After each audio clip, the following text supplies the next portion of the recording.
তাহলে আমার আমরণ অনশনের শেষ ইচ্ছাটাও হলো না। ঠিক আছে, আমি রাজনৈতিকভাবেই এখন মোকাবেলা করব।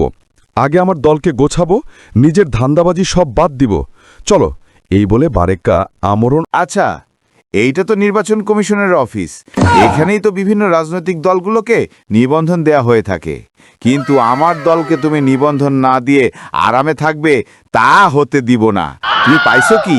এইবার দেখবা আমার দলকে নিবন্ধন না দেওয়ার কত জ্বালা। দাঁড়াও, আমি আগে আমার নেতার সাথে শেষ পরামর্শটা কইরা নেই, নইলে সাংবাদিকের সামনে তো কথা বলা যাবে না। পকেট থেকে সে মোবাইল বের করে নেয়, এরপর বলে, হ্যালো ভাই, আসসালামু আলাইকুম, কেমন আছেন? আমি বারেক্কা, মিষ্টি কুমড়া জনতা দলের প্রধান। হ্যাঁ ভাই, আমি তো আমার দলের নিবন্ধন পাই নাই, তাই প্ল্যান করছি নিবন্ধন অফিসের সামনে অনশনে বসমু। হ্যাঁ, আমি সবভাবেই চেষ্টা করেছি, এমনকি পায়ে ধরা পর্যন্ত বাদ দিতে পারি নাই, তবুও ওরা নিবন্ধন দেয় নাই। ওরা বলে আমার নাকি কিছুই নাই। কথাটা খারাপও নয়, কিন্তু যে কোনো মূল্যেই হোক নিবন্ধন আমার দরকার। শিশু দল, কানপড়া দল, ছাগল লীগ সবাই নিবন্ধন পায়, খালি আমার দরেই পায় না। এরা কেমন কথা? আমি সব কিছু নিয়ে আসতাছি। ওকে ভাই, ওকে। এই তো একজন অফিসার মনে হয় এদিকে আসতেছে। তার এই জিগায় দেখি এখানে নিবন্ধনের জন্য অন্য কোনো উপায় আছে কিনা। যদি থাকে তাহলে তো ভালোই। এরই মাঝে সেই ভদ্রলোক আসে। তখন সেই ভদ্রলোককে বারেক্কা বলে, ভাই, এই অফিসেই তো নিবন্ধন দেয়া হয়, তাহলে আমার দলকে নিবন্ধন দিচ্ছে না কেন? অফিসার তখন বলে, এখানে সব দলকে নিবন্ধন দেয়া হয় না, আর যে দলের তথ্যাদি ঠিক নাই, মানে কর্মী বান্ধব দল নয়, তাদের নিবন্ধন দেয়া তো হয় না, বরং তাদের জন্য কোনো সুযোগও দেয়া হয় না। তখন বারেক্কা বলে, কি বলেন অফিসার, আমার সব কাগজপাতি ঠিক আছে, কর্মীও আছে, তবে কি জানেন, মানুষের পিছনে বাঁশ দিতে দিতে আমার পিছনের বাঁশটা আমি সরাইতে পারি নাই, তাই এই সমস্যা। তবে লোক না থাকলেও আমার সব কাগজপত্র একদম পানির মতো ক্লিয়ার, আপনি চাইলে দেখতে পারেন।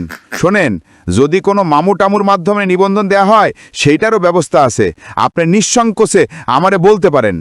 তখন অফিসার ধমক দিয়ে বলে, থামুন, আপনাদের মতো লোকের কারণেই আজ নিবন্ধিত দলগুলো হাস্যকর মনে হচ্ছে।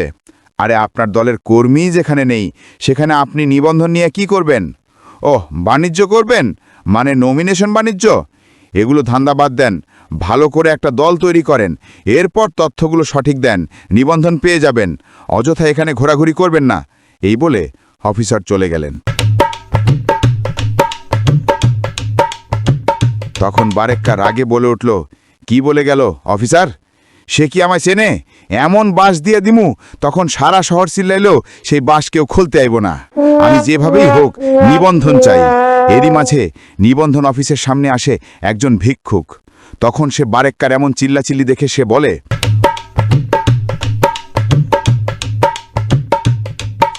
নতুন নাকি? এই জায়গায় যে এত জোরে চিল্লানো যায় না, সেটা কি জানেন না? ফকিরের কথা শুনো বারেক্কা ভাবল, হয়তো সে নির্বাচন অফিসের কাজ সম্পর্কে অভিজ্ঞ।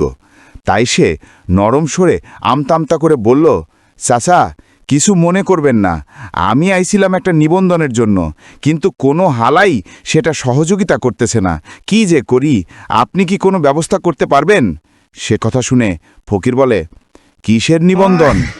জন্ম নিবন্ধন? জন্ম নিবন্ধন তো এখানে দেয়া হয় না, তবে আপনি যদি আমাকে কিছু টাকা পয়সা দেন তবে আমি চেষ্টা করতে পারি। আর এখানে তো বড় বড় দলগুলাকে নিবন্ধন দেয়, সেটার ব্যাপারে যদি কিছু কন, আমি সেটার ব্যাপারে কিছু করতে পারবো না, কারণ আমি ভিক্ষুক সমিতির নিবন্ধন নিয়ে বহু ঝামেলায় আছি। যাই, আমার মেলা সময় নষ্ট হইছে। এই বলে ভিক্ষুক চলে যাবে।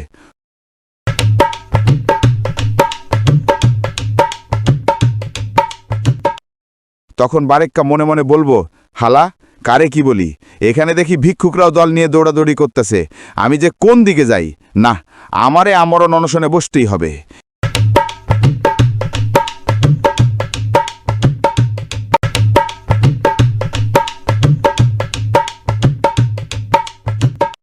এরই মাঝে এক ভদ্রলোককে আসতে দেখে বারেক্কা আবার বলবে, স্যার, আমি এসেছিলাম আমার মিষ্টি কুমড়া জনতা দলের নিবন্ধনের জন্য, কিন্তু কেউ আমারে তেমন কোনো পাত্তা দিচ্ছে না, আপনি কি আমাকে কিছু হেল্প করবেন? তখন সেই ভদ্রলোকটি বলবে, শুনুন, এখানে দুইটা উপায় নিবন্ধন দেওয়া হয়ে থাকে। এক, আপনার দলের সব কিছু ঠিক থাকলে আপনার নিবন্ধন আপনা আপনি হয়ে যাবে। আর 2 নাম্বারটা হলো আপনার দলের কোনো নেতাকর্মী লাগবে না, শুধুমাত্র তথ্যাদি ঠিক থাকলে এখানে এসে আমরণ অনশনে বসে যান, তাহলে দেখবেন আপনার নিবন্ধন পেয়ে যাবেন। তখন বারেক্কা বলে, আমরণ অনশনে যদি কাজ না হয় তখন কি হবে? ভদ্রলোকটি বলবে, কাজ না হলে আপনি মায়ের ভোকে যাবেন, আমরা আপনার কুলখানি খাবো, বুঝলেন? এই বলে লোকটি চলে যাবে। তখন বারেক্কা বলবো, তাহলে আমরণ অনশন ছাড়া কোনো উপায় দেখছি না, যদি কোনো কারণে মিস হয় তাহলে আমি শেষ। অনশনের দিন সবকিছু নিয়ে বারেক্কা নির্বাচন অফিসের সামনে বসবে, সাথে 2-1 লোকজনও এনেছে, তাও ভাড়ায়। তখন বারেক্কা তার লোকের উদ্দেশ্য বলবে, ক্যারে কেমন হচ্ছে? লোকজন কেমন যেন টেরা টেরা চোখে তাকাচ্ছে। নিবন্ধন কি পামু এই আমরণ অনশনে? কোনো কারণে এই পন্থা মিস হলে আমি শেষ। তখন তার লোকটি বলবে, ভাই আপনি কোনো চিন্তা করবেন না, আমরা আছি সাংবাদিক কভারেজ করার জন্য, যা করার আমরা করব, মিছিল যা করার আমরা করব, আপনি খালি মরার মতো ঢং ধরে থাকবেন, তারপর দেখেন কি করি। বারেক্কা তখন বলবে, তোর কথা তো আমি সবই বুঝলাম, কিন্তু কোনোভাবেই এই অনশন মিস করা যাবে না, যেভাবেই হোক নিবন্ধন নিতে হবে, নইলে নমিনেশন বাণিজ্য তো করা যাবে না। এরই মাঝে একজন অফিসার আসবে, সাথে থাকবে একজন পুলিশ অফিসার। অফিসার এসেই বারেক্কাকে বলবে, শুনুন, আপনি এখানে অযথা বসে থেকে বাংলাদেশকে হাস্যকর বানাবেন না। আপনি একটা রাজনৈতিক দলের নিবন্ধন নিতে আসছেন, তো রাজনৈতিক উপায়ে আপনি মোকাবেলা করুন, কিন্তু এভাবে ভিক্ষুকের মতো আপনি নিবন্ধন নিতে আসছেন কেন? আর এইভাবে নিবন্ধন নিয়ে দলের ভালো কিছু হবে না। আপনাকে অনুরোধ নয়, আদেশ দিচ্ছি, রাজনৈতিক উপায়ে আপনি নিবন্ধনের জন্য চেষ্টা করুন, সেটাই হবে উত্তম উপায়। এখানে অযথা বসে থেকে মিডিয়ার মাধ্যমে দেশকে রাজনৈতিক হেয় প্রতিপন্ন করবেন না, আপনি চলে যান। এই বলে অফিসার চলে যায়। তার সাথে থাকা পুলিশ কর্মকর্তা তখন বলবে, শোনেন স্যার, যেভাবে বলেছে আপনি সেভাবে এগিয়ে যান, এখানে আপনি বসতে পারবেন না, আমার দেশকে আপনি হাস্যকর বানাতে পারবেন না।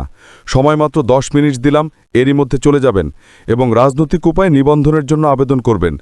এই বলে পুলিশ অফিসার সেখান থেকে চলে যায়। তখন বারেক্কা বলে,